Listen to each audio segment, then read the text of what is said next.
So as we were talking about, this is the Phase 1 Performance long sleeve. There's definitely reasons to have a base layer that's short sleeve, but probably more reasons to have one that's long sleeve.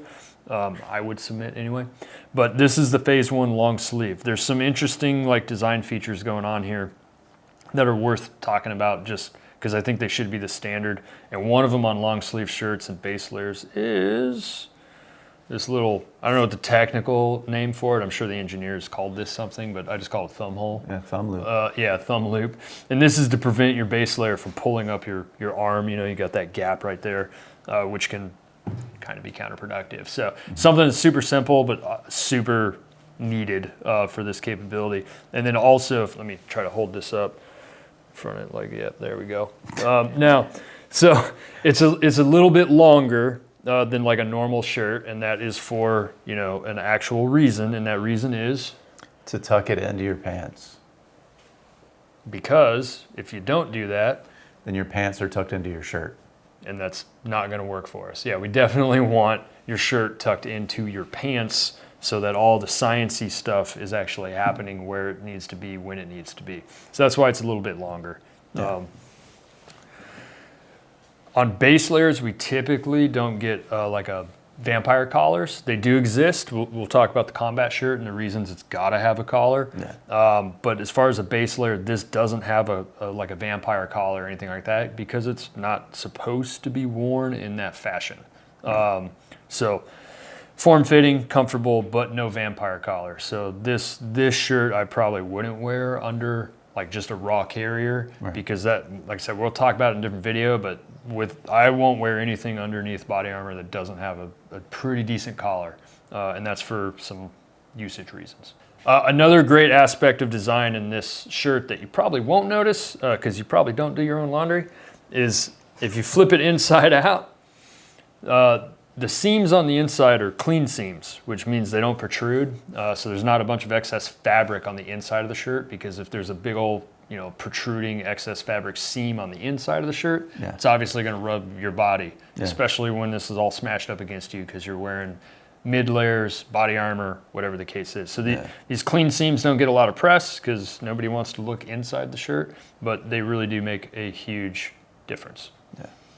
So what else is going on here, Eric? So one thing I would like to point out, and it matters a lot to me, is UV protectant. This base layer is UV protectant, has it built into the system itself. That's especially important because the sun is trying to kill you. And if you're not wearing sunscreen, you should. Even normal days out and about. And of course, we're talking about wearing this type of stuff in the line of duty or even just recreationally. But when you're out and you're exposed to the elements, having some sort of UV protectant, even in the summertime, over your arms is going to be a huge force multiplier. It's going to also assist in you not getting sunburns.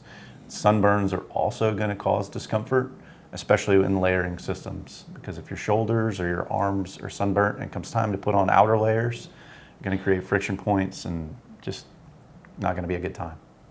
Additional aspect on these Phase 1 base layer shirts, which I particularly appreciate after wearing a lot of them that were not designed this way, was the shoulders, both the shoulders actually and the armpit gussets don't have a straight seam in the top dead center. Exactly like this actually. It doesn't have this straight seam. All shirts. Yeah, basically. All shirts that aren't designed to be worn underneath load-bearing equipment. So it's a small thing, but hugely helpful. Yeah, absolutely. So shoulder straps on things like chest rigs, plate carriers, even soft ballistic panels, those are going to obviously impose weight on your shoulders, and that weight against something like simple as a seam over time is going to create a friction point, blistering, chafing, and then just an overall uncomfortable feeling.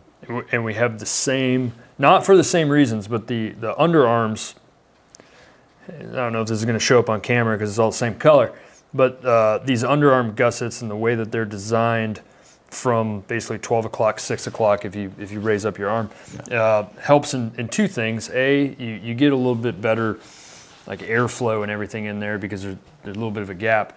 But also when you lift your arm up, it's not freaking pulling the shirt like 6 inches down your arm. Yeah. Which this combined with the thumb loops kind of makes sure that all of this stays where we need it, when we need it, while we're wearing it, and while we're being active with it, instead of just, anything will work if you're stationary. But once you start getting active is when these design implements really pay off big time. Yeah. Armpits bleed a lot of heat.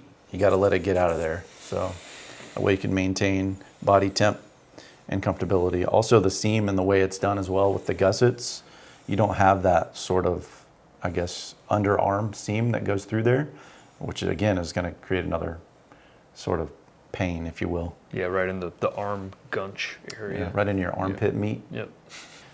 So base layers, we get it. They're not as cool as like a knife or a gun, and nobody really wants to spend a lot of time on them. But honestly, as a foundational layer of your entire loadout, you should focus a lot of your efforts and time on making sure that you have at least a quality base layer like XGO is providing. It's going to pay in dividends when it comes to a mission, no matter if 30 minutes or 30 hours, being comfortable underneath the gear, making sure that you're protected from the elements and that your body's not going to overheat, or you're going to be able to maintain warmth. These are things that don't make Instagram reels with rap music dubbed over them, and that's okay. But the real people who've done the jobs, they know about things like base layers.